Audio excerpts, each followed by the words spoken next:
Okay, let's go to, so so far we've done algorithm, collections, we've done messaging, we've done disposable, we've done signaling. Probably the next one to do is properties. So this is probably, okay, so if anybody's used C# for basically anything, you're going to know what an attached property is. And this basically just copies the pattern from C#. It's a little bit more verbose to use than it is in C# because in C# attached properties are sort of a first-class language value supported by language syntax. So here they're not in JavaScript, but basically what an attached property is a type-safe way to store data on an object, quote unquote, on an object that you don't own. So let's say that you're dealing with a library and somebody's library, and they hand you back a widget that's of some type, and you want to store extra data associated with that widget in a type-safe way. Well, you can't subclass that widget because you weren't given the class. You were given an instance of the widget. And you can't necessarily just attach data to it to Python because we're using TypeScript, and so you can't just arbitrarily assign properties to an instance of an object in TypeScript because that's not type-safe, and so you get a compiler error. So what attached properties allow you to do is basically do that and basically associate your own specific private, if you want it to be public, if you want it to be data, with an instance of an object that you did neither define nor created. But maybe you created it and maybe you defined it, but maybe you didn't. But it allows you to keep that data around with that object, associated with that object, type safe, and with a lifetime that's also tied to that instance of the object. So under the covers, it's using a weak map to store this data. But basically, when that instance of that object falls out of scope and gets garbage collected, all of the attached property data that you have associated with it also is available to be garbage collected. Let's see. So there's some notes along here that says attached property values are stored in a weak map keyed on the owner object, and there's a non-trivial storage overhead involved with their use. So the pattern is therefore best used for storage of rare data. So again, this is, you're not going to want to use, if you're defining your own classes and your own objects, you don't want to use attached properties necessarily to store all of that particular instance data, because you've defined the class. It's much more memory efficient to simply define that data that's going to be used all the time as regular private attributes of that, or public attributes, depending on what you want to do, but regular attributes of that object. Probably this is best served as an example, a couple different examples about how you might use this. So the first one I'll share is an example of how we use this in the widgets package on the base widget class. And we use this, an attached property, to store rare data. So if we look at, for example, let's see, where's a good one? Here we go. The title of a widget. So all widgets in Phosphor have a title attribute, which is a read-only property that returns to you a title object. And so this is how you set titles for things like tabs. So for example, if you add your widget to a tab bar, where does the title for that tab come from? Well, it comes from the title attribute of the widget. So the tab bar looks at the widget's title and it gets all its information and icons and all sorts of things from that title object in order to populate the tab. So that's a very useful, a title object is a very useful thing to have on a widget for a variety of use cases throughout the framework. However, not all widgets are going to need titles. For example, a widget that's simply a box panel that's never going to be thrown in a tab bar or has no need for a title, and it's basically just a container. Or let's say it's a push button, which maybe push button's a bad example because it could have a title with an icon and all that kind of stuff used to populate the button. But let's say, for example, you've got some widget where it doesn't make sense at all to have a title. You wouldn't want to pay the overhead of having a title object automatically created and stored on every single widget everywhere in your application if it's never going to be used. So this would be an example of rare data. So data that sometimes applies to an object, but doesn't always apply to an object. We can use attached properties in order to store that data and create it on demand. So in this case, the way that the pattern, how I use this is for attached properties that I don't want to be public. We have a private namespace that it's just a namespace that's declared private. And it's not exported in the module, and there we keep a bunch of private stuff associated with the model. or with the module.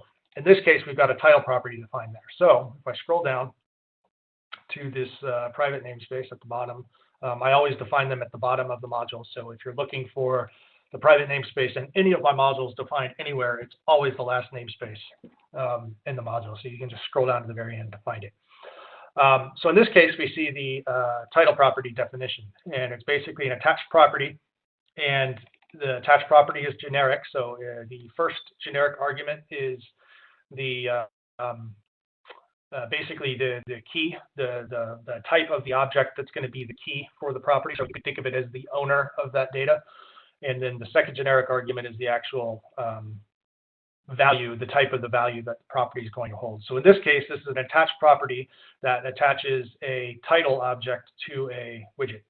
And we give it a name just so you can debug it and human readable format for the name of the attached property. And there's a variety of things. I'll go over the options that you can pass to this attached property thing in a moment. But one of the options is a function that creates the value for the property the first time it is accessed. So attached properties are lazy. They have no storage overhead. This is important.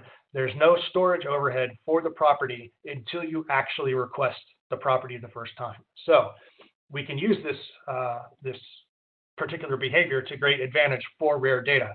Notice that this attached property, it's not associated with a particular instance of a widget. It's just a module static singleton property.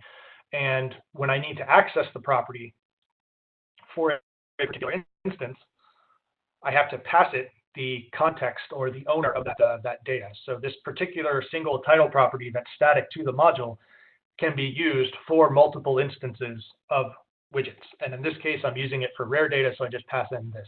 So this is a particular use case that's very powerful. We use it in a few places throughout Phosphor for storing rare data for particular instances. But notice that I'm only using it for rare data. So for example, the parent of a widget, that's used all the time. I don't store that as an attached property because it's not rare data. It's used all the time. There's no sense in paying the runtime memory overhead for the parent because I'm going to use it all the time. Whereas a title is rare. It's not used for every single instance of the widget. Perfect candidate for using an attached property.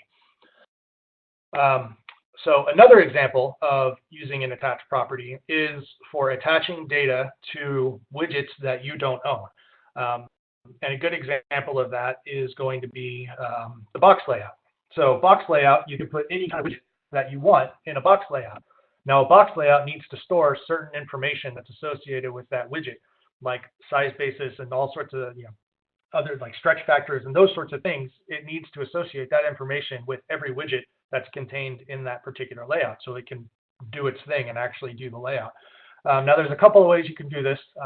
You can do it the Qt way, where when you add a widget to a box layout, you also have to provide it with all that extra information, like, hey, put this widget in this box layout, here's the size basis, here's the stretch factor, here's all this other meta information you need to do your layout. That's one way to do it. But if you ever need to change the stretch factor or any of that other kind of stuff, you have a bunch of extra methods that you need to define, like set size basis, set stretch factor. You have to resupply the widget. And it gets a bit verbose to edit that layout information associated with the particular widget. On the other hand, you could do it the C# way with attached properties, where all of that metadata that's needed for the box layout is an attached property defined by the box layout itself that you can assign to your own widget. So that's the method we go here in our layout. So we take the C# way and we use the attached properties to do that. So if we go down and we look at the namespace for box layout, so we see namespace box layout, we'll notice that there's a bunch of methods here. Okay, so the pattern that I use is for the various metadata informations that the box layout needs. It defines as attached properties. So in this case, there's a stretch factor property, there's a size basis property, and that's all that's needed for box layout. Split panel, I think, has an extra one. But I still keep those in order to kind of hide the fact that these are attached properties from the user and make it a bit easier, a bit less verbose for them to do anything with it. I kind of hide their access in these convenience functions. So you would say box layout .getStretch or box layout.setStretch. You pass it in the widget and you pass it in the values that you want, and it in turn sets the actual attached properties for those widgets. And then when we come up here and we actually see the box layout doing its thing, where's it? Let me find this right here. So you can see right here, this is where the box layout is actually reading from those attached properties assigned to the particular widgets that you give it to get the size hints, get the stretch factors, and do all of its internal layout. Now, one of the other features that attached properties gives you is the ability to be notified when those property values are changed. And so you can provide a function that you assign to the changed option, which will be called with a variety of information. In this case, it's just giving you the child. I believe it also provides the value if you wanted to define a second argument. But it gives you the object on which the value was changed. And so this is useful, particularly for the box layout. So if the user's going along and it's like, hey, I've got my widget in a box layout, and all of a sudden that user comes up and it says, box layout.set stretch. So it changes the stretch factor of its particular widget at runtime. The layout needs to be notified of that so it can relay things out. And so it's got this function installed right here. It looks up the parent of the child, and then it looks up the layout, makes sure that the layout is an instance of the box layout. And if it does, it issues a fit request to the widget, which in turn goes through, we were talking about the messaging before. In turn, it sends a fit request message to that parent widget. That layout will see that message, and it will basically relay out all of the children. So it will cause that relayout to occur. That's an implementation detail, but it's an example of things that can be used, another one of the options that can be used with attached properties. What we also see here is there's a coerce function. So if one of the users sets a value for this property and you need to coerce it to something that's valid, you have the option to do that. And so in this case, you can't set a size basis that's less than 0, nor can you set it to a non-floating point value. And since we're type safe, we know that I'm going to get a number. I don't need to do any checking to ensure that the user is giving me a number. TypeScript's going to ensure that for me. But since we don't have an integer type or an unsigned integer type, I have to do a little bit of coercion to make sure I get a value within my allowed limits. Notably, this is a different use case of attached properties. So the box layout is reading and assigning data. I should say it's reading data on widgets that it doesn't own. So it's defined its own attached properties. The user needs to set the data because this is user-supplied stretch factors, user-supplied size basis. So the user is going to basically set the properties on their widgets. Maybe they created them, maybe they didn't, but the box layout is going to read it. And so this is data that's semantically relevant to the box layout. So the box layout defines it, but the box layout does not define your widgets. And so it wouldn't make sense to basically specify a stretch property on every single widget or a size basis property on every single widget, because not every single widget is going to be added to a box layout. Hopefully that makes sense, and hopefully that demonstrates the uses of attached properties and why it's a pattern that's needed above and beyond just a simple regular JavaScript attribute or JavaScript property.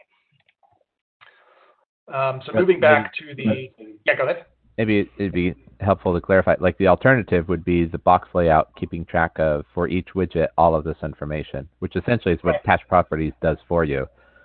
I mean, that would be the... That would be the QT model that I explained from the beginning. Yeah. So the alternative would be to have to define that data on every single object that needs to kind of create needs to kind of have data associated with an object.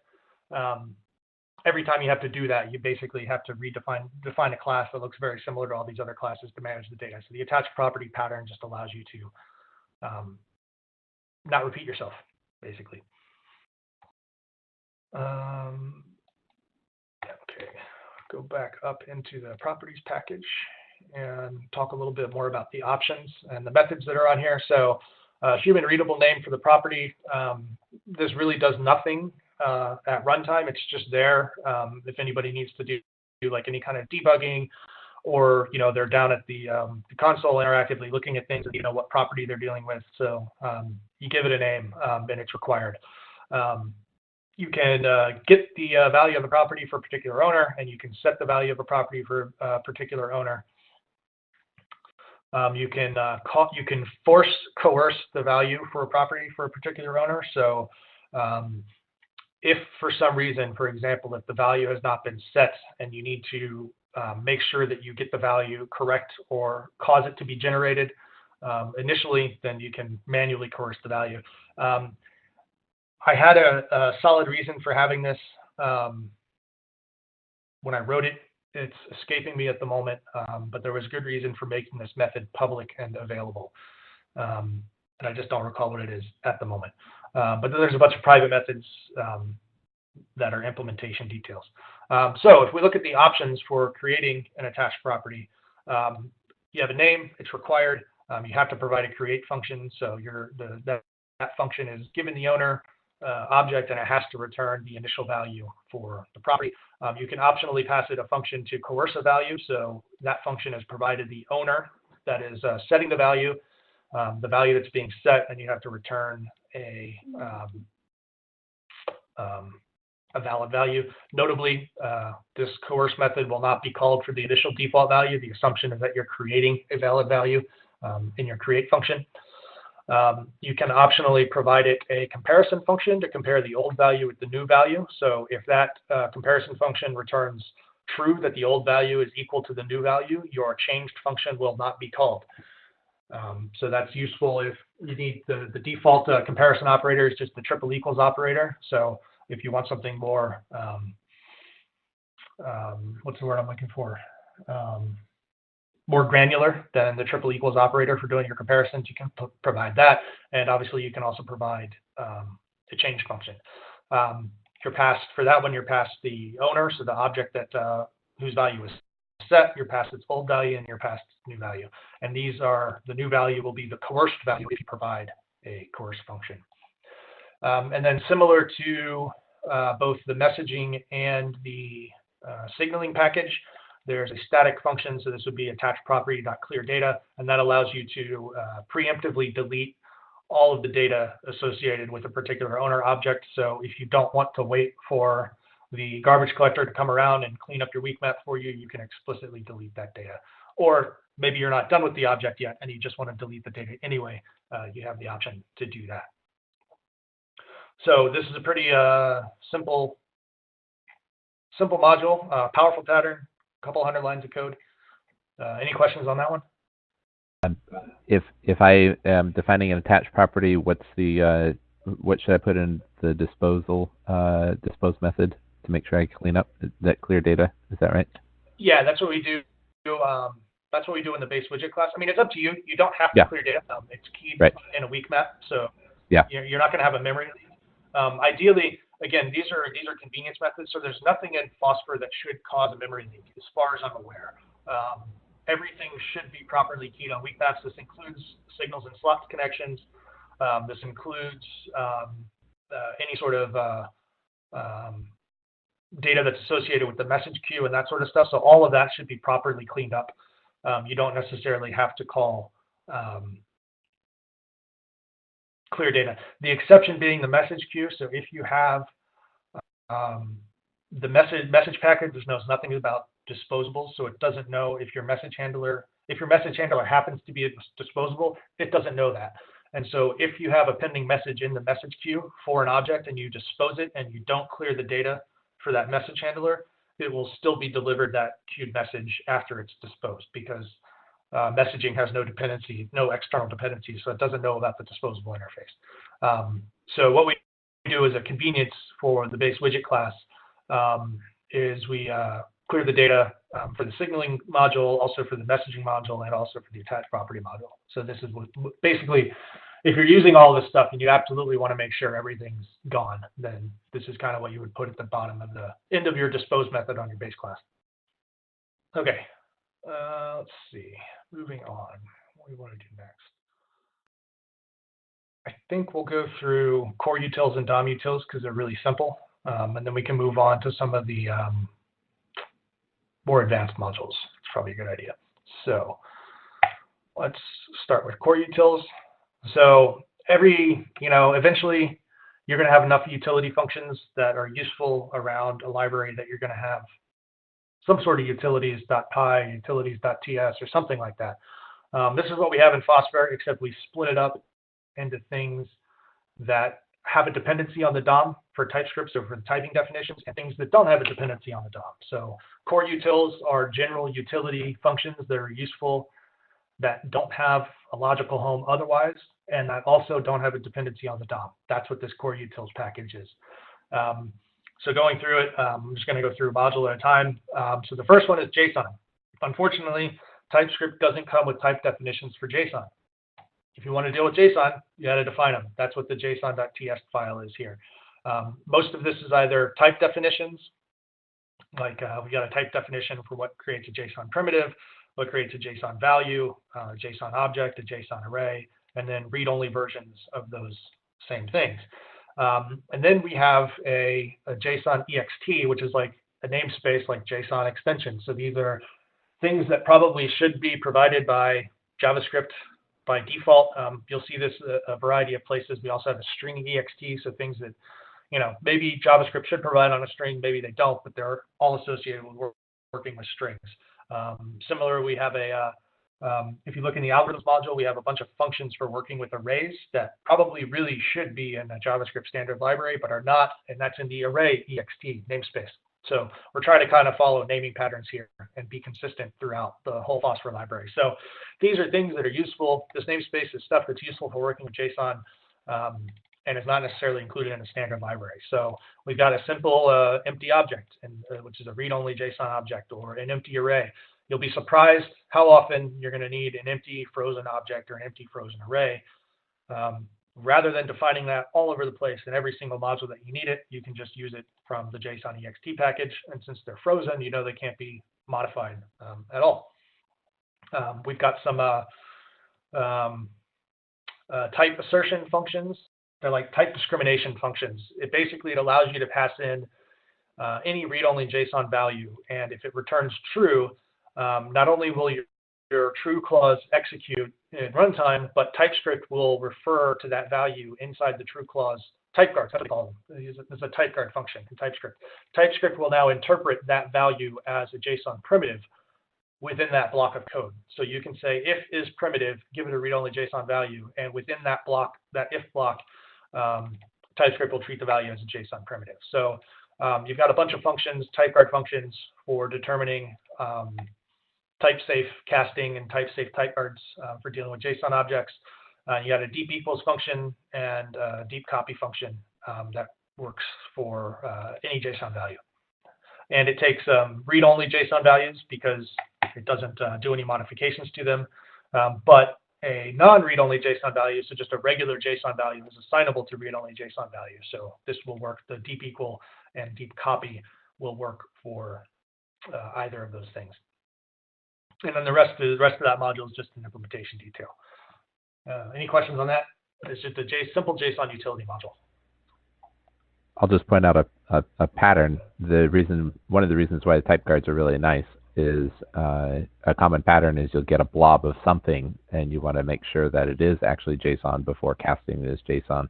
You're pulling in data from some unknown source, and so having a type guard that actually physically at runtime checks the types before you start assuming the types in your system is really useful.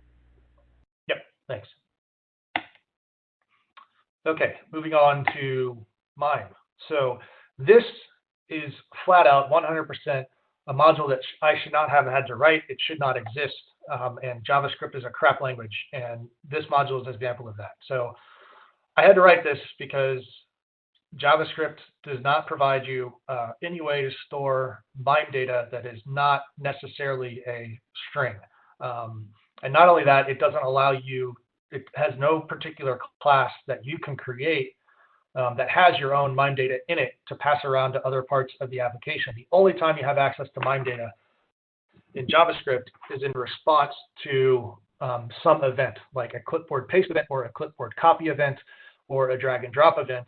And the runtime generates the MIME data object for you, and it's very limited. And so what we wanted to do in a different module, the drag and drop module, which is another module that shouldn't have to exist but does, we use this class, this MIME data, to store things that are not particularly string data, not necessarily string data, but are nevertheless keyed on MIME type. This allows us to pass around like rich objects or factory functions or various other things that are not strings around our application.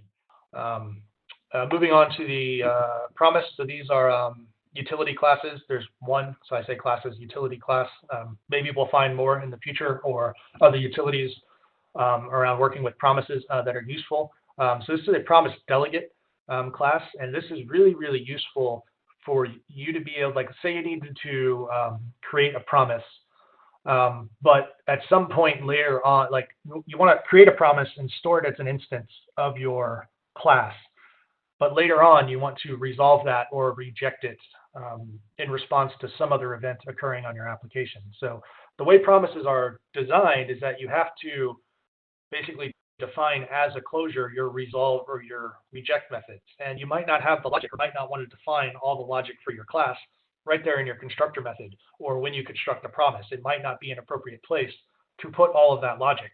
And so what the promise delegate allows you to do is to simply create a promise of type T, and then you get back this promise delegate object where you have access to the promise itself, so you can hand that out to the people that are your users that are expecting to use that promise, and then it provides you methods to resolve or reject that promise with your particular value or your reason. So it's basically just a thin wrapper around a promise that allows you to deal with promises in a more object-oriented way rather than a functional way. And when you're dealing with classes and attributes, object-oriented way is the better way to go.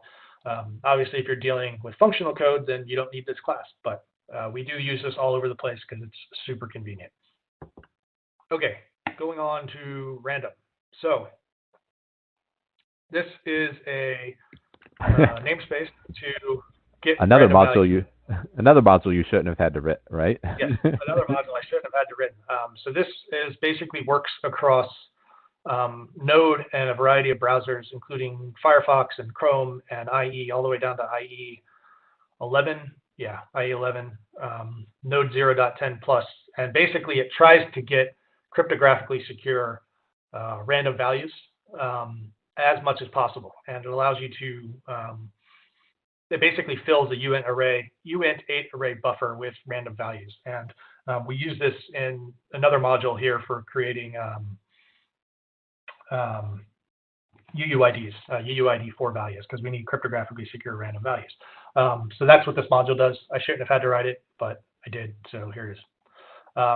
If it has no way to find actual cryptographically secure values, then it uses, you're using a vulnerable browser or runtime, and it falls back on math.random, but tries to do the best it can.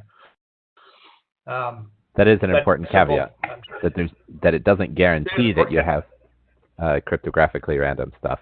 It just tries its best effort. So don't use this if you do need cryptographic stuff. Yes, and it's clearly documented here in the notes. Yeah, and it even tells you the order of precedence that's used to find it. So, where that's used, I'm gonna skip over token and go right to UUID. It is a module for dealing with UUIDs. Currently, we have one function, UUID4, and this is where that get random values is used to fill that my array of bytes with random data. And then as far as I'm aware, this is the fastest method of generating a UUID4 string. If somebody can find one that beats it, I'm all ears, and we'll update my implementation. But as far as I'm aware, there's nothing that's out there that's faster than this for generating actual real UUID4 spec compliant, RFC spec compliant UUID4 values. So that's what this is.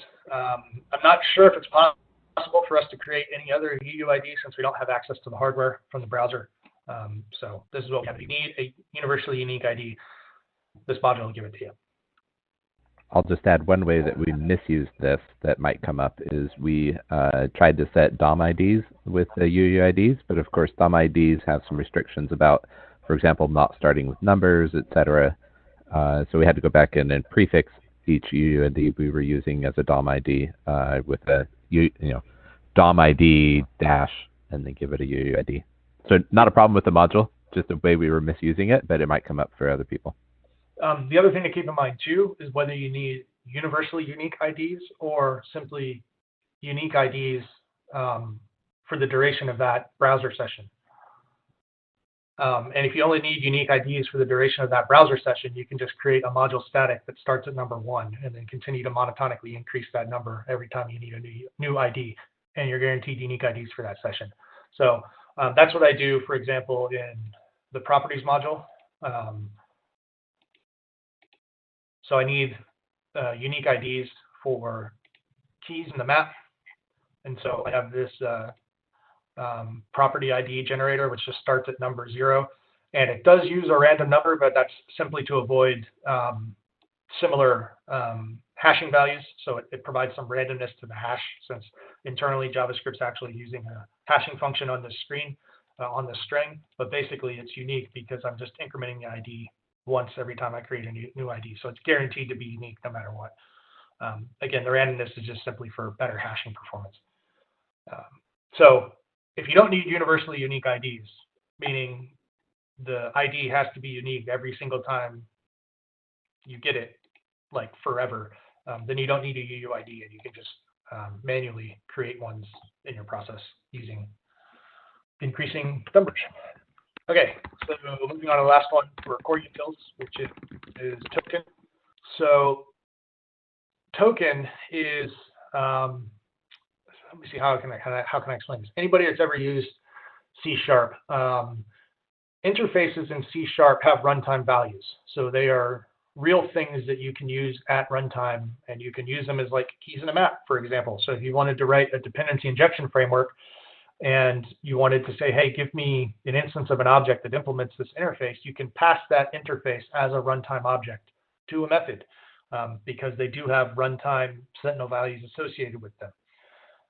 JavaScript does not, or TypeScript does not. Interfaces are erased at compile time. So there is no such thing as a runtime entity for an interface in TypeScript. Nevertheless, sometimes we want to do things and use interfaces as if they are runtime values, and somehow have a runtime value associated with that object that also maintains the typing information for that particular interface. And this token class allows us to do this. Probably the best place to find the example of this is in JupyterLab. But basically, a token is just an object that all it really has is a name associated with it. And this is simply for, again, runtime debugging, just like the name on an attached property. This private token structural property T is private for a reason, and we ignore it in TypeScript, but it's there to force the compiler to maintain the type information of the generic object, the generic type that we pass to it. It's always going to be null. It has no runtime use at all. It's never actually used for anything. It's simply there to enforce compiler behavior. So here's the definition for the token for the theme manager. So notice that it's got a name which is the same as the name of the interface. And we can do that because TypeScript, there are two namespaces in TypeScript. There's the type namespace, and there's the runtime namespace, the object namespace. And those two things never collide. So you're never going to, TypeScript will never confuse this runtime value iThemeManager with the compile time type of iThemeManager. So that allows us to have these two potentially seemingly same named things defined at the same time and not have any error, because TypeScript knows that whenever anything is used as a value, you're referring to this token, and whenever iThemeManager is used as a type, you're referring to this interface. So we see in the definition of the theme manager plugin, so the Jupyter front end plugin, and it's obviously going to be typed on iThemeManager because that's what it's returning. We can see that it provides an instance of iThemeManager.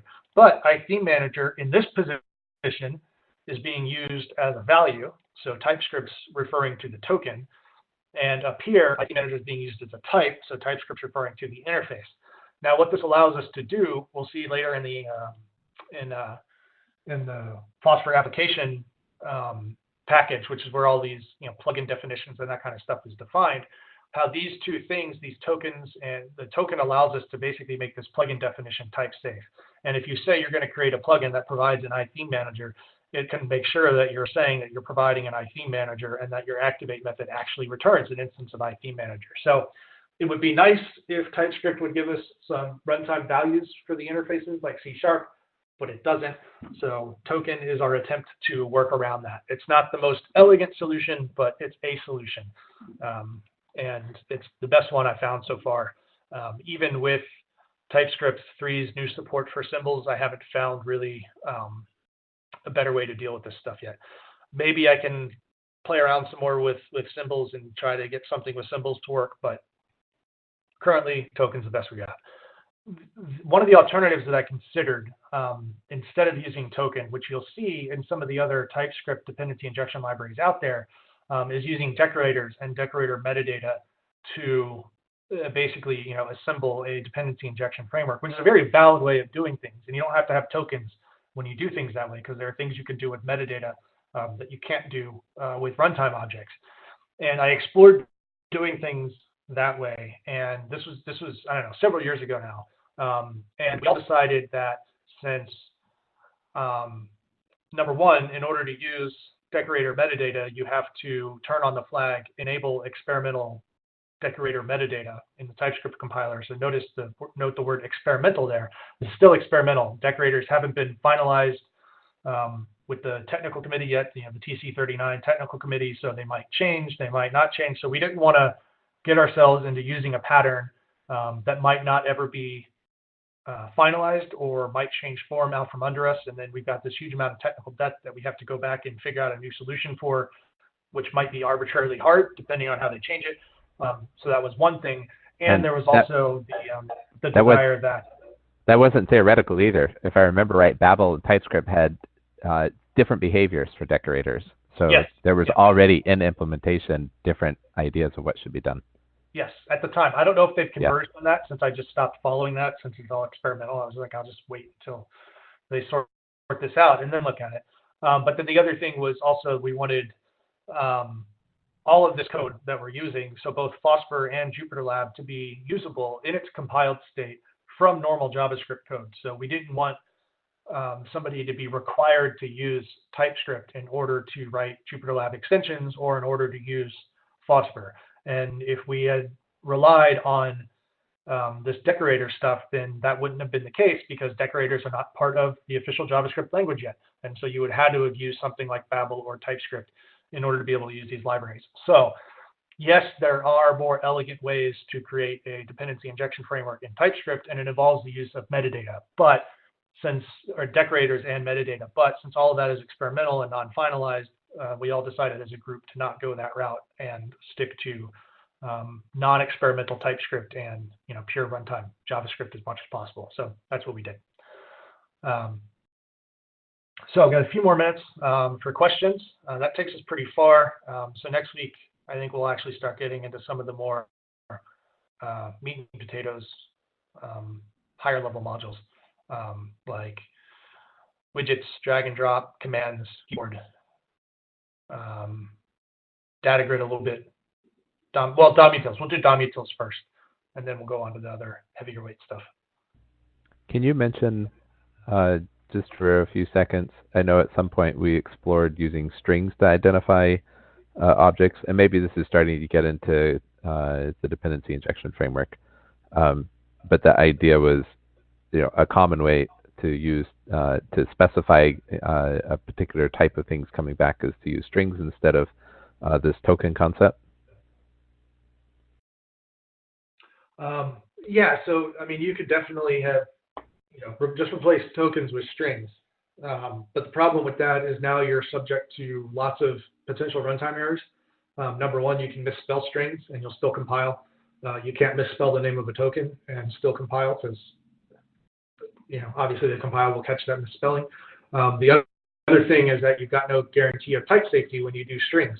If you, hey, give me something that implements this string, what does that actually mean? It's like you've got some convention you're following, and you're hoping that somebody, who registered an instance of the string name, iTheme manager, was actually an iTheme manager, but you got no compiler guarantee that actually happened.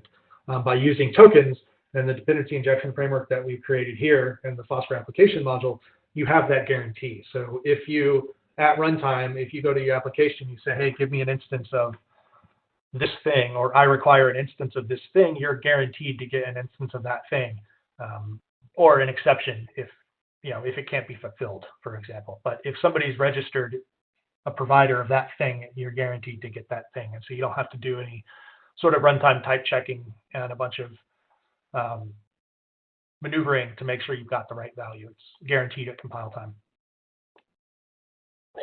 Thanks for putting that on record. And I'll just add one other thing, and that is tokens sometimes are really annoying because it keeps you honest in that if you have multiple copies of a package, say Webpack has pulled in 2 copies of your package with slightly different version numbers, etc., and you import a token from one copy of the package and the token from the other copy of the package is what's actually like in the system, it'll rightly say, I can't find this token. I don't know what you're talking about. And that's really just keeping you honest. Like you do want there to be one single copy of that token in the system that you're dealing with. Strings would overcome this problem in that, you know, they check for equality by matching your characters rather than a single runtime instance. But it kind of lets you cheat as well. Like you aren't quite sure if what you got back is exactly what you were thinking you got back.